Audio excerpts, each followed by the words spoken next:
What I thought was, rather than do a big turgid introduction, it might be more interesting for everybody if they introduce themselves and tell us about where they both come from, where their own social backgrounds, and how they arrived at their writing careers.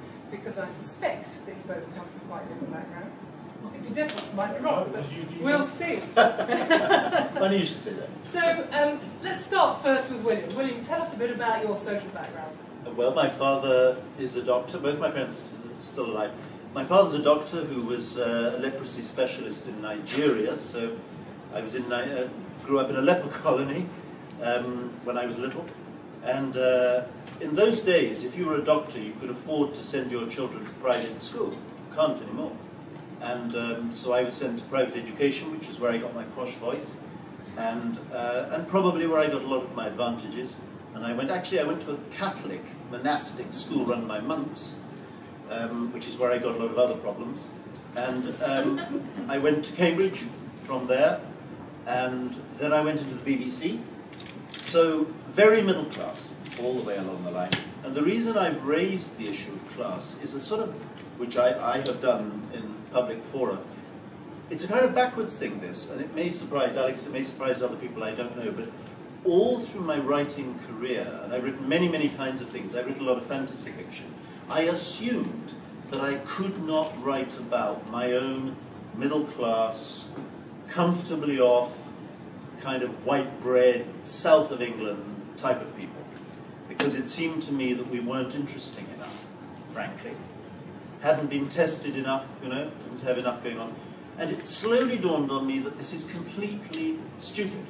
That in the end, everybody goes through all sorts of struggles and agonies wherever they come from. Now, okay, maybe the struggles and agonies are of a different kind, but I now believe that it doesn't matter what class you come from. There's a story to be told, and it's not a story of comfort and everything being fine. It's usually a story of trying to make sense of your life, trying to believe that you're actually happy when you're filled with disappointment and a sense of failure.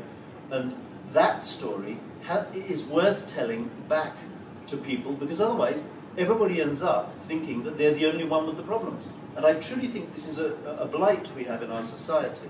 Everybody thinks everybody else is at the party and having a great time. They alone are not at the party and are having a miserable time. And what fiction does is it shares the deeper experiences, whatever the class. So I've ended up deciding to write books about people like myself. Only recently. I've done 3 of them now. And I'm not sure anybody's buying them, but I'm writing them. Alex, can you tell us about your journey to becoming an author? Because of family difficulties, I was raised in a children's home village in the Surrey countryside from the age of 3.5. And I guess the first time I really was exposed to anything like class was when I was eventually allowed out of the grounds of the children's home to go to the sweet shop when I was about 10 or 11 years old. And I remember the shopkeeper telling me that I was not allowed in until the other kids who had mums and dads and so on had finished their time in the shop. And it kind of dawned on me that I was different, that I was underprivileged from that moment. I mean, when you get them beat up every day, you think that's a daily occurrence anyway. That's what happens to kids. That's how I felt. And so that stayed with me for a long time, that feeling of feeling inadequate, not quite good enough, not quite intelligent enough. And this carried me into school when I started secondary education. Immediately, I'm not sure whether it was a children's home thing or a black thing, I was always put in the lowest classes because they felt that I could not aspire to too much. And I guess this, from there, that stems my frustration. I mean, I was expelled 3-4 times from schools until at 14, I was totally dismissed from any school, and I was transported back to Brixton, where my parents first met. And I was taking classes from a tutor, but that never happened really because Brixton was so lively at the time, and you know, hustling the reggae music and the drugs and everything else. And writing only came to me as writing lyrics for sound system performances that I used to run from when I was 17, 18, 19, and I became quite popular, not as popular as the likes of Smiley Culture or Papa Levi or Tipper Irie, but at last I felt that I was good at something, and people responded to me, rather than just seeing me, this uneducated black guy from, you know, a hard knock life kind of thing. And so through writing lyrics and through getting that response, I felt confident enough later on to even try writing a novel. And I remember telling my friends about this, and they were just totally shocked. They looked at me like I was crazy, because obviously their parents expected them to maybe take up a trade or anything like that. And again, this is where the class issue was strong, because my peers in Brixton, they didn't aspire to being doctors or lawyers or anything like that. They aspired to be a builder, they aspired to be a carpenter, they aspired to be a plumber or something like that. And so years later, when I said, hey, I want to be a writer now, they laughed and they giggled, they rolled on the floor. And even now, I still get that. 7 books in, I go to certain schools in London, Lambeth or Brent or whatever, and the teachers introduce me as a writer, and the students look at me and think, you're a writer? But hang on a minute, you look like us. I think they expect writers to look like William. But and so we still have that kind of struggle. Even now, I've been writing for 11, 12 years. Even now, I'm still fighting for some kind of recognition from about the quality of work that I do. And sometimes it's ignored because of that fact that, hang on a minute, he's not educated, well, not educated in their eyes. He hasn't got a degree, he hasn't got any of these things, so how can he be, how could we be singing plaudits about Alex Wheatle because he hasn't done any of those things? Okay, let's just talk a bit about your books before we come on to talk a bit more about the literary establishment, because I think that's interesting too, but I think to understand a bit more about what you're actually writing about would be useful. So let's get you to just carry on a bit, Alex. You've explained a lot about your background. Tell us now about the background of your characters. Is it the same, or how is it different? It is more or less the same. I mean, my first novel, Bricks and Rock, that is basically based on myself and a very close friend of mine. Because I felt we were so ignored when we were young, we were so put down upon, so disregarded, that I felt we needed a voice in literature. And the only voice I could see that represented my like was perhaps Winston Quaid Johnson in his poetry. But when I came out of prison after the Brixton Uprising of 1981, and in prison I read a great deal. I've read the Harlem Renaissance writers, Richard Wright, Chester Himes, I read all these guys. I read Steinbeck in prison, and that really impressed me because I felt that he's writing about the Dust Bowl in America, but I could relate to those kind of stories. And I came out of prison wanting to express that sentiment, the same kind of sentiment. And when I was looking for guidance with novels that could relate to me, I just could not find it about the English condition living in South London. I could not find that. I had to go back to writers like Alan Stiletto. I had to go back even further to Dickens and even Keats. But in modern times, it's very hard to find that, that literature that represents the working class, I find. And that goes to white or black. And my writing came along because I wanted to represent that in the way I grew up, in the way my peers grew up in Brixton. I wanted to show the world, hey, don't forget us. We live lives too. Our lives are worth a literary merit in some kind of way. And so that's what really inspired me to write my stories. The funny thing is that what Alex says is exactly true for me as well, although we come from such different worlds. I mean, it's because of Alex and the experience that he shows that for many years I felt kind of ashamed of thinking to write about my life. It seemed to me I didn't have the right to write about my life because I had so many privileges and I'd been able to go to university, and it had been assumed that if I wanted to write a book, I could write a book. And so it seemed to me I had to kind of find a way to write that justified the writing outside my own life, that my own life was, if you like, illegitimate. And actually, that is as stupid an attitude as the attitude of people who say that a kid from a children's home who's black is not entitled to write books. Both are stupid. The thing about books, about novels in particular, the novel is an extraordinary thing. I presume that a lot of you here both read and perhaps even write this kind of stuff. The thing about the novel is you're going into the mind of other people, and you're sharing very deep inner experiences. Nothing else does it in the same way. I mean, films are more powerful in some ways. Nothing goes as deep as the novel. Nothing can be as subtle as the novel. So when you start to tell the story of yourself and your world in the novel, you're looking for touching truth. You're looking for your readers to read it and say, you know what, even though I don't come from that person's world, I feel those feelings, I recognize those agonies and those longings and those fears and those joys. And that is an astonishingly exciting thing to have happen. And anybody who loves reading, they've had that experience. They've read something and they've said, I have felt that. I have been there. And there's a line that I wrote actually for one of the films I wrote a long time ago called Shadowlands. And the line is, we read to know we're not alone. I believe that we are all afraid of loneliness, afraid of thinking that we're the only person who thinks the things we think, feels the things we feel. If you have a very strange sexual longing, then, and you read a book and you find somebody has got that same sexual longing in the book, you go, wow, I'm not mad after all. Or if all you want to do is go shopping all the time, in one of my novels, the first of my current crop of novels, there's a whole chapter which is a kind of attempt to get inside the mind of a middle-class woman going shopping. And that middle-class woman was my wife. And that chapter is not satirical. It's not an attempt to mock that person. It's saying, you know what, something happens with a kind of shopping trip that is passionate and intense and real and as valid as anything else, so why can't fiction explore that as well? So I've kind of come to the conclusion that what we want is more and more novels from every point of view.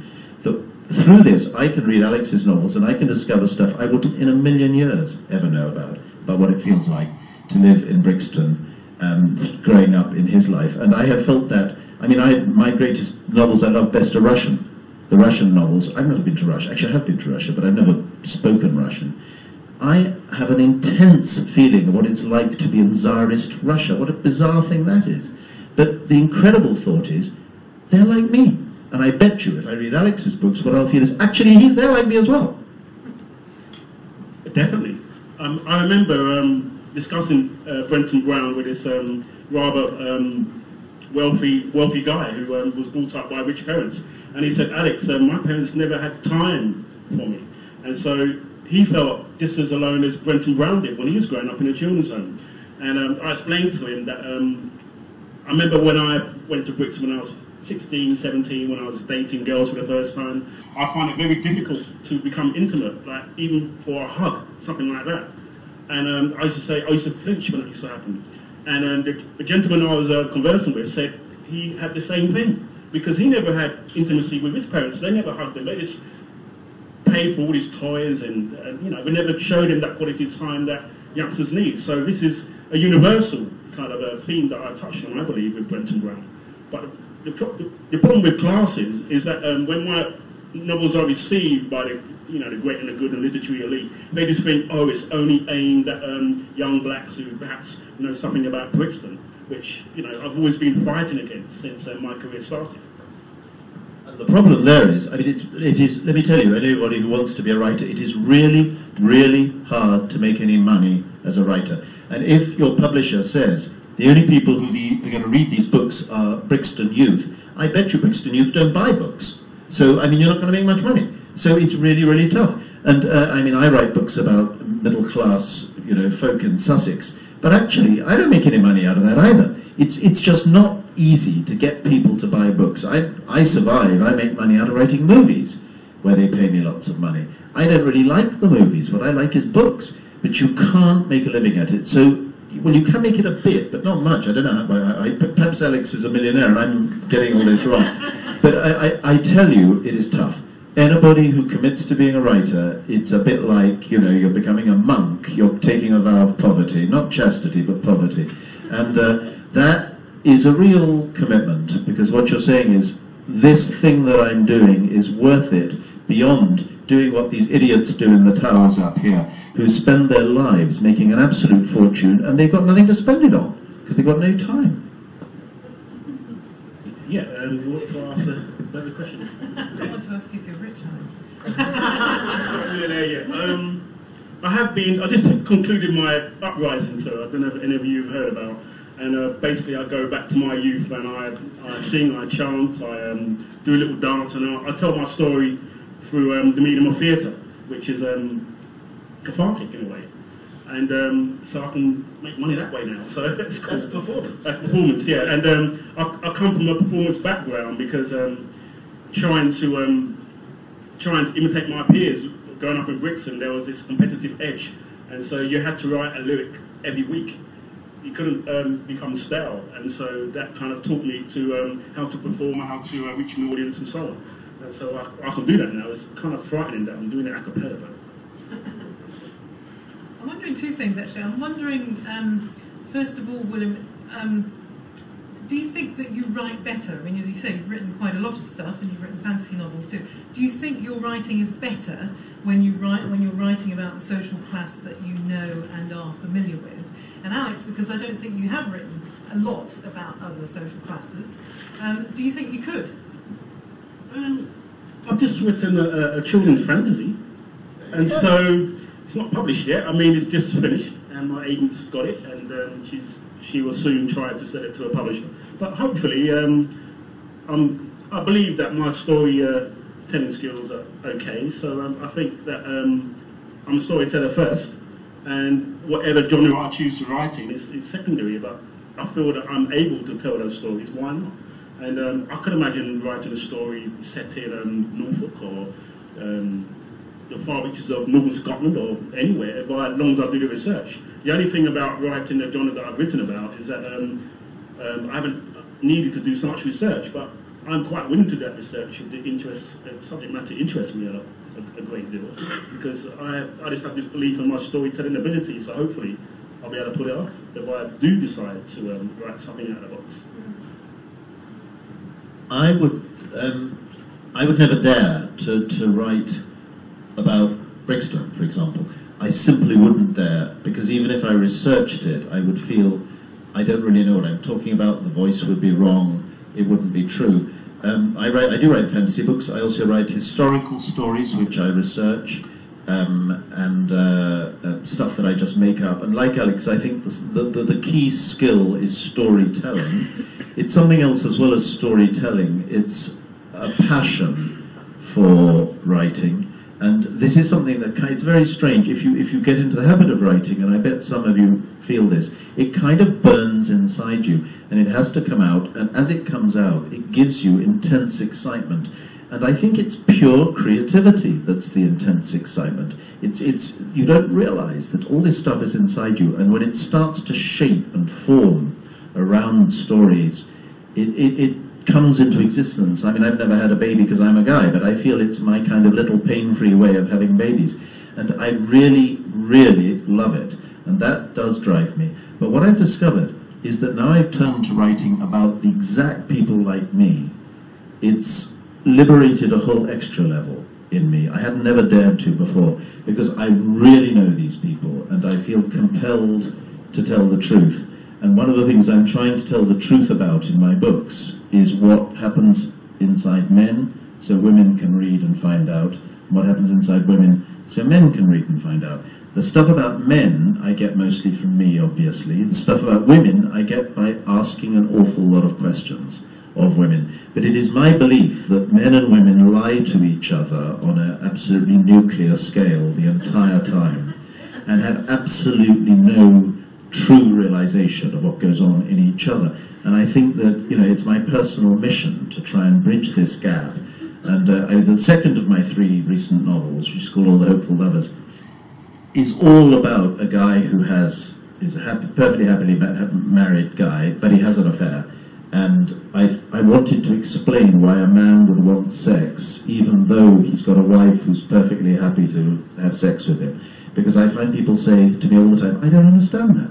Why would he want that? He's got a wife. So I say, you just don't get it. I am going to have to write a whole book so you can get it. So if you want to understand the answer to that, you can read the book and find out. But of course, you see, I may be wrong about this. I mean, Alex is a man, and I'm now going to ask Alex, would you agree with me that men... men have it in them to have sex with other people, even though they're in love with their wife. Oh dear. I didn't know we was going to come into this territory, but definitely, I agree with you on the line thing. We do lie to each other. But also, when I meet writers, I do find this incredible interest in humankind, in people. And it's with me as well. I mean, when I'm at an airport and I see a couple arguing, when I'm sitting down drinking my coffee, I want to know why they're arguing and what's he done and what's he like. And I really scrutinise it, and that's how I am. I've always been an observer. Even from a little child, I was an observer of people around me. Even the bastards used to look after me in the home. I used to think, I wonder what their lives are around, about and so on. I remember this social worker. In fact, I lifted up something that happened in real life and lifted it into Brenton Brown, where I had this meeting with a social worker. Now, I was always getting different social workers, it seemed, on a monthly basis. And basically they'll come in and they'll ask a million questions on the first day that you see these people. And it asked me all kinds of questions, very intimate questions. And me, because I was so fascinated about them and their backgrounds, I'd swing it around.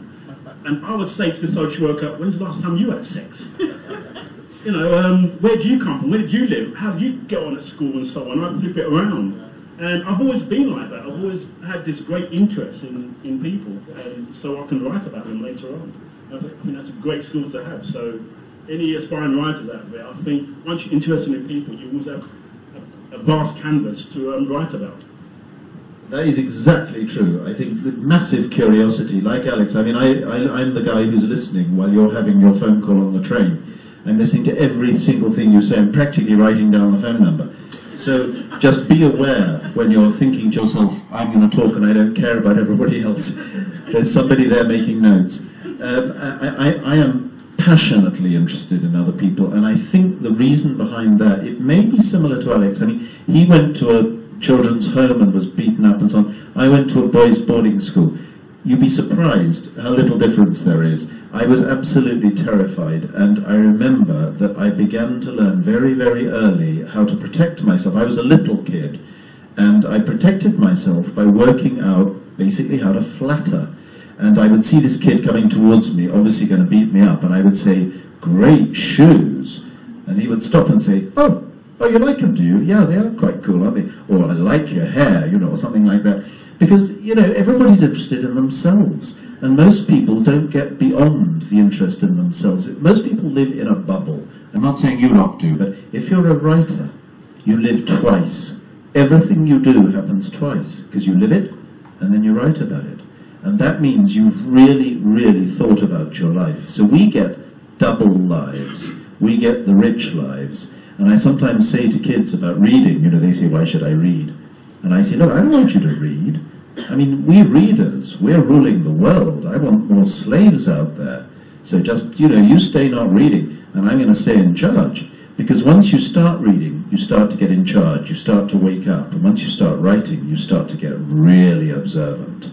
And that is amazing. I mean, this is what books are all about. They're about the massive expansion from our own little tininess. And we're all in a tininess wherever we come from. But you start reading, and boy, you read Grapes of Wrath, and your world is opening out amazingly. And personally, I don't see this happening through television, and I don't see this happening through movies, not in the same way at all. So I'm very, very committed to the book. And maybe it's dying, but, I'm going to die with it. I don't think it is dying. I mean, we always have stories in different ways. Maybe it's not the book, maybe it's in film, maybe in other mediums, but humankind has a need to be told stories. That's to me, that's abundantly clear. Yeah. And it's the same with me growing up. I was fascinated by any kinds of stories. I mean, with the older kids, we used to live beside, our house was next, alongside this orchard. And the older kids were scared of little ones by saying the bogeyman is going to get you if you don't come home before it gets dark and so on. And I used to lay awake at night thinking, like that, fascination. And my father, when I was reunited with him, he would tell me that when he was a kid, they used to, in Jamaica, used to live in this place called Old Harbour.